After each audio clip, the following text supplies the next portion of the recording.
یہی زینب آپ کی اپنی بیٹی زینب اونٹنی کے اوپر سوار ہے، پیٹ میں بچہ ہے، حمل ہے، حضرت علی اونٹنی کی لگام کو لے کر سفر کر رہے ہیں اور کافروں نے آپ کو گھیرنا چاہا، لیکن اللہ کے نبی آگے نکل گئے۔ انہوں نے سوچا کہ اس اونٹنی کو کسی طرح زخمی کر دیا جائے جس پر زینب ہے، ہم زینب کو یا علی کو جب گرفتار کر لیں گے تو اللہ کے نبی اپنی بیٹی اپنے داماد کو چھڑانے ضرور آئیں گے۔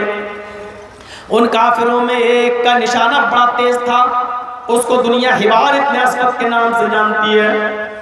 کمان میں تیر لگایا اور جیسے ہی اس نے تیر اونٹنی کو مارا، لیکن چلتی ہوئی اونٹنی کو تیر نہ لگا، نشانہ چوک جاتا ہے اور وہ تیر بجائے زینب کے، بجائے اونٹنی کے لگنے کے، وہ تیر حضرت زینب کے پیٹ میں لگتا ہے۔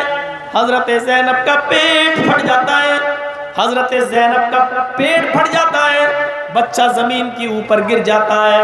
حضرت زینب زمین کے اوپر گر گئی، بچہ گرتے ہی انتقال کر جاتا ہے، پیٹ کا بچہ زمین پر ساقط ہو جاتا ہے۔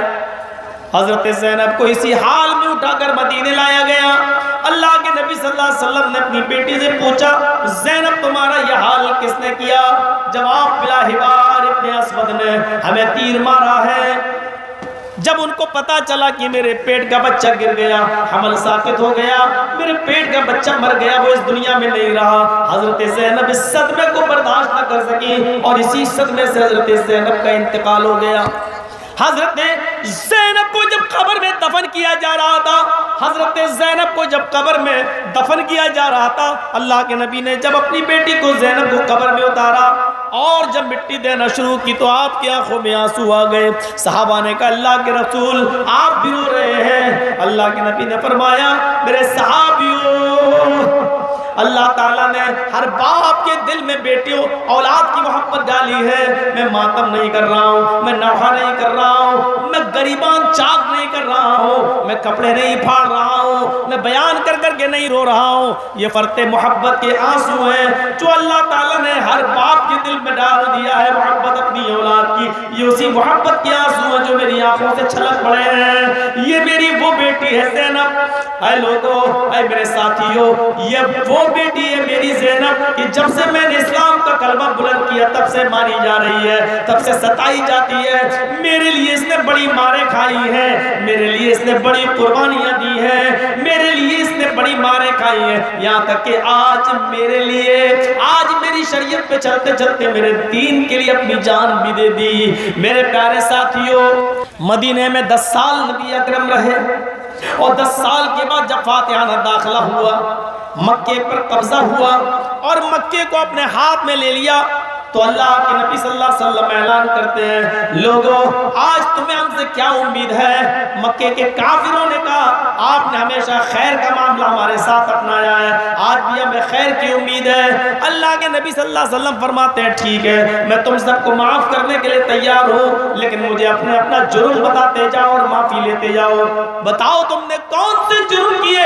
میں ان جرموں کو دیکھنا چاہتا ہوں، لیکن یہ میرا وعدہ ہے کہ میں معاف کرنے کے لیے تیار ہوں۔ ایک آیا، اے اللہ کے نبی میں نے یہ جرم کیا تھا، آپ نے کہا جاؤ میں نے تمہیں معاف کر دیا۔ دوسرا آیا، اے اللہ کے رسول مجھے بھی معاف کر دیجئے، آپ نے کہا جاؤ میں نے تمہیں بھی معاف کیا۔ ایک اور آیا کہ اللہ کے رسول مجھے بھی معاف کر دیجئے، اس نے جرم بتایا، آپ نے کہا جاؤ میں نے تمہیں بھی معاف کیا۔ ایک اور عورت آئی، کہتی اللہ کے نبی مجھے بھی معاف کر دیجئے، آپ نے کہا تم کون ہو؟ اس نے کہا میرا نام ہندا ہے۔ آپ نے کہا تیرا جرم کیا تھا؟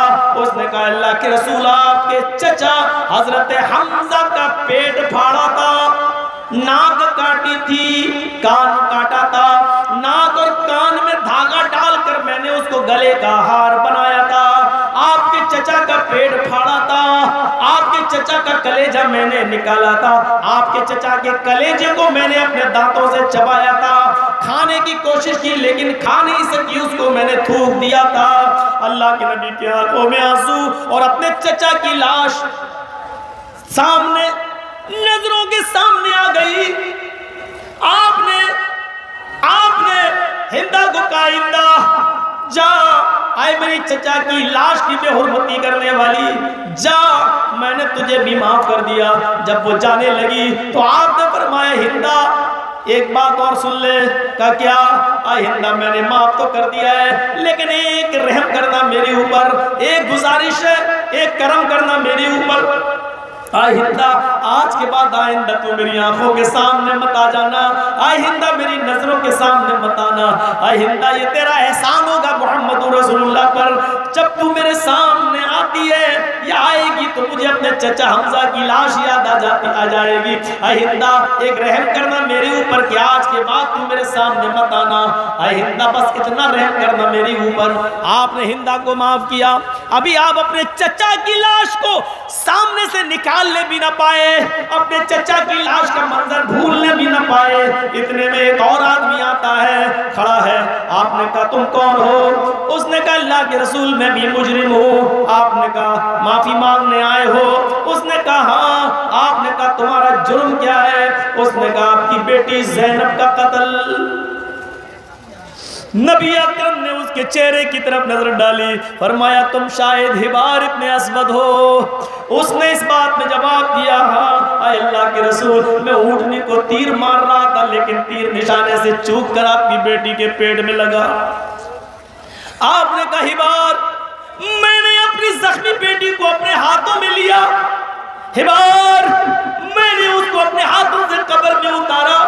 آئے حبار, میں نے اس کو اپنے ہاتھوں سے مٹی دی.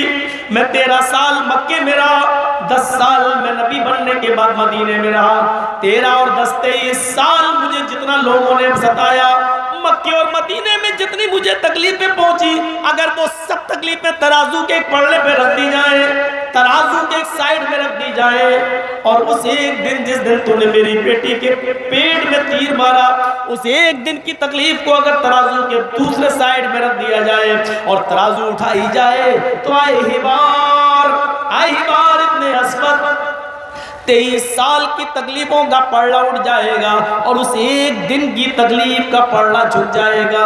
لیکن آئے میری چوکٹ پر عفو در گزری کی بھیک مانگنے کے لیے آنے والے, رحم و کرم کی بھیک مانگنے کے لیے آنے والے, جا آئے حبار, جا آئے حبار, جا, میں نے آج تجھے بھی معاف کر دیا.